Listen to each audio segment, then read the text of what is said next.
Il y a 23 ans, je me suis mis dans l'équipe de recherche pour les méthodes naturelles. Moi, j'utilisais la pilule, mais c'est un système qui ne me satisfaisait plus. C'est vrai que j'avais des cycles très irréguliers qui ne nous permettaient pas de connaître mes temps de fertilité. La méthode symptothermique est devenue très efficace. Cette méthode nous permet de gérer vraiment idéalement ma fertilité.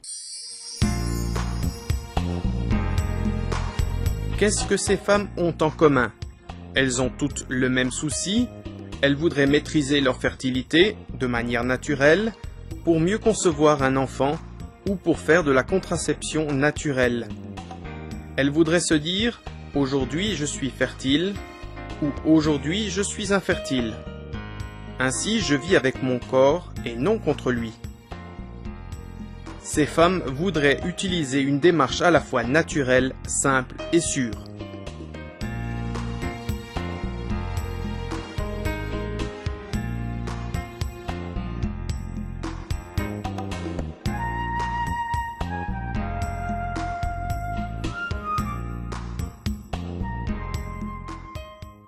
Ça fait une dizaine d'années qu'avec mon mari, on s'est intéressé à aux différentes méthodes de contraception qui existent sur le marché. Moi, j'utilisais la pilule, mais c'est un système qui ne me satisfaisait plus. D'une part parce que c'est des hormones synthétiques, d'autre part parce que c'est coûteux, troisièmement parce que sur un plan médical, c'est pas sans conséquence. Et puis, on n'était plus satisfait avec ça. Et on s'est intéressé à d'autres approches, mais on était un peu soucieux par rapport à la fiabilité. Et on a découvert la méthode symptothermique qui utilise différents paramètres à observer, en particulier la température et la glaire cervicale. Et on a découvert cette méthode qu'on pratique depuis 10 ans ensemble et qui est vraiment très fiable. Enfin, on a 3 enfants, mais ils sont venus quand on l'a souhaité. Et voilà. Et puis pour l'observation de la température, alors on avait au départ un thermomètre à mercure qui était conçu pour l'observation des cycles féminins avec, disons, il était assez gros, donc c'est agréable parce que le matin quand on est un peu dans le cirage, on peut voir assez facilement les degrés, enfin la température. Mais c'est vrai que c'était pas pratique quand même, parce que ça met assez longtemps le mercure pour monter, et puis bon. Et puis, depuis quelques mois, alors on a découvert un autre thermomètre qui s'appelle BioSelf, et ça fonctionne avec une sorte de petit ordinateur à l'intérieur. Et ça c'est assez pratique parce que, voilà, il sonne. Ça c'est assez pratique parce que il prend la température assez vite. Et on peut le prendre dans la bouche, on peut l'utiliser par différents endroits, mais notamment dans la bouche, ce qui est assez pratique, il va vite, et puis surtout il enregistre toutes les températures. Donc ça c'est chouette parce que à la fin d'un cycle, maintenant c'est seulement une fois par mois que je reporte toutes les températures sur mes graphiques, et c'est vrai que ça nous facilite beaucoup la vie, ça rend la pratique de la méthode symptothermique très aisée. Nous utilisons avec mon mari la méthode symptothermique depuis environ 3 ans.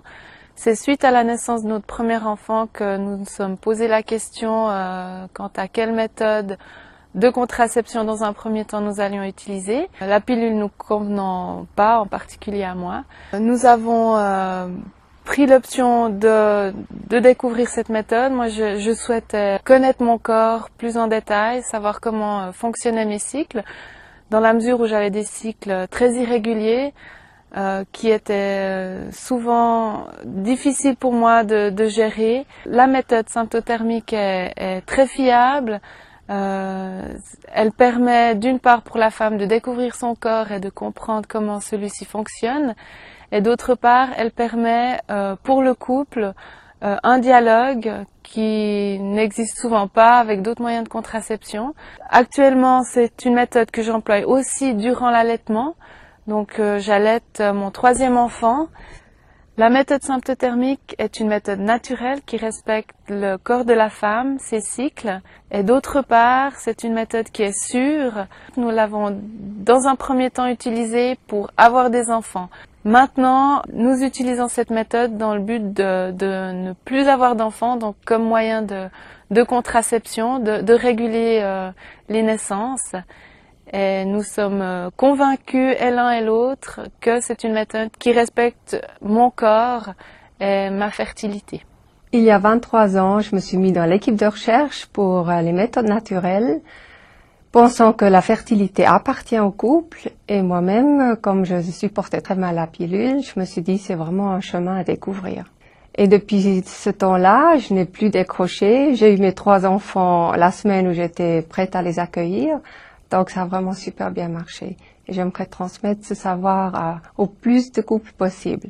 Et je pense que pour les couples, c'est extrêmement favorable dans le sens que l'homme et la femme doivent dialoguer, ils doivent savoir où ils en sont, ils doivent connaître leurs signes de fertilité pour justement éviter une grossesse ou pour favoriser une grossesse ou pour espacer les enfants. Il y a aussi un aspect économique qui est intéressant et un autre aspect écologique, c'est que nous chargeons aucunement l'environnement avec des hormones. C'est une approche qui aide aux femmes de retrouver leur identité féminine profonde. Cette méthode naturelle, qui s'appelle symptothermique, se base donc sur les symptômes du corps et la température. Pour prendre la température basale, il y a BioSelf sur le marché, qui est un indicateur de fertilité. C'est un indicateur de très grande fiabilité, fabriqué en Suisse, qui nous donne aussi une possibilité d'acquérir les données de jour en jour. Et si la femme est pressée, elle peut même les stocker dans l'ordinateur. Il y a 2 petites lumières qui vont lui indiquer si elle est dans une phase fertile, dans une phase très fertile ou dans une phase infertile. Les lumières rouges sont là pour indiquer la fertilité ou la très grande fertilité. Et la lumière verte, elle est là pour lui indiquer qu'elle est dans une phase infertile. Dans le monde entier, il faut dire que c'est un travail qui s'effectue déjà depuis plusieurs décennies, que le livre de base qui a été écrit par le professeur Reutzer, L'art de vivre sa fertilité, a été traduit en 17 langues. Il y a même une traduction en braille qui est en préparation. Pour comprendre le terme symptothermique, voici un petit tableau explicatif. Nous avons les symboles qui expliquent le mucus cervical. Donc au début, après les règles, il y a quelques jours de sécheresse. Il y a une grande fenêtre de fertilité avec l'humidité et une plus grande fenêtre encore qui termine le cycle, qui est aussi une fenêtre de sécheresse. La courbe de température nous aide à vérifier si l'ovulation a vraiment eu lieu. Et si nous combinons les 2 symptômes, nous arrivons à une fiabilité aussi grande que la pilule. De même que la nature a ses rythmes, la fertilité de la femme a aussi ses rythmes. Il y a des périodes infertiles et une période fertile au cours de son cycle féminin. La méthode symptothermique est devenue au XXIe siècle une méthode très efficace de planification familiale naturelle. Elle est parfois aussi appelée contraception naturelle. La méthode Ogino et la méthode des températures seules sont actuellement dépassées et sont à mettre aux oubliettes. Les diverses études médicales faites ces 10 dernières années dans les milieux universitaires tels que Düsseldorf, Oxford et Milan ont prouvé cette haute efficacité et ces études ont été publiées dans les meilleures revues médicales. L'Organisation mondiale de la santé décrit les avantages suivants dans son guide sur la planification familiale naturelle, publié déjà en 1989. C'est une méthode naturelle, c'est-à-dire qui se base sur les signes naturels de la femme, sans aucun effet secondaire. Cette méthode, évidemment, suscite la coopération et le dialogue au sein du couple. Et cette méthode est réversible à tout moment. La méthode symptothermique peut être employée lors de cycles irréguliers, après l'arrêt de la pilule, après un accouchement et même lors de la période de la préménopause. Cette méthode symptothermique est actuellement la méthode de planification familiale naturelle, ou appelée aussi contraception naturelle, la plus répandue en Suisse. Elle est enseignée par une centaine de monitrices actuellement.